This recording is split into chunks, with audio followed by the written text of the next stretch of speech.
I'm making this video for Retroid's benefit. This is how you get your RP5 out of the dual screen clip, because it barely fits in there. Like, it barely fits in there. But you can see here it's got this little notch. That's where it's supposed to be resting, on this back edge. And on the other end, it should be sitting a little bit up under this little lip right here. So to put it in, you want to put it in bottom first.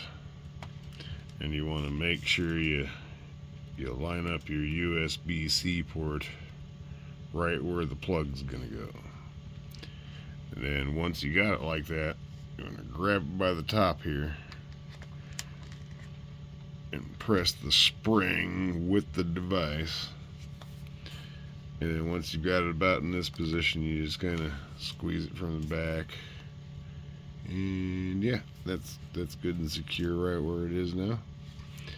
And you see we've got the USB-C port nice and lined up, so that it doesn't make a fuss when you plug it in, because you don't want to break your USB-C port. I am so sorry, Funky FPV. I am so sorry for the finger wag. I didn't mean to do that. That is atrocious. Never do the finger wag. Anyway, sometimes it's not gonna boot up correctly. It might take a few tries to boot it up once you've plugged in your dual screen. Usually pops right up after 2 tries, but if it takes more than that, then well, unplug it, plug it in again, make sure the USB is seated correctly, or that you didn't just snap it off because of how tight the clearances are.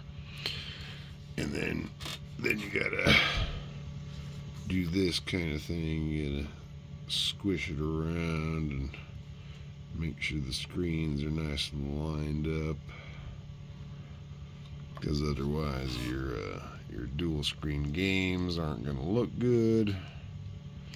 But you know, once you got them lined up, and you go and play your games, it does work. It is a functioning device.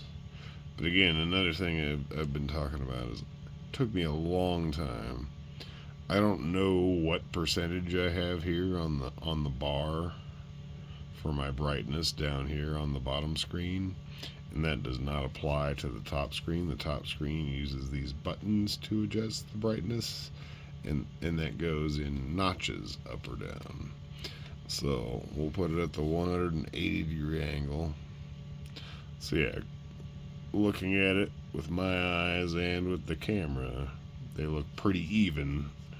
But it took me a good 2 days adjusting that to get them to match up really well. But yeah, let's throw on some Kirby so you can see that I've got the screens matched up and everything really synced up.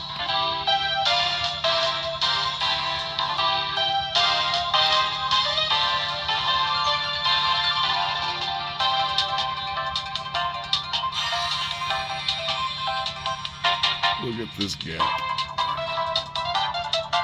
compared to this gap. My whole finger on the left, like a third of my finger on the right. And that is completely synced up.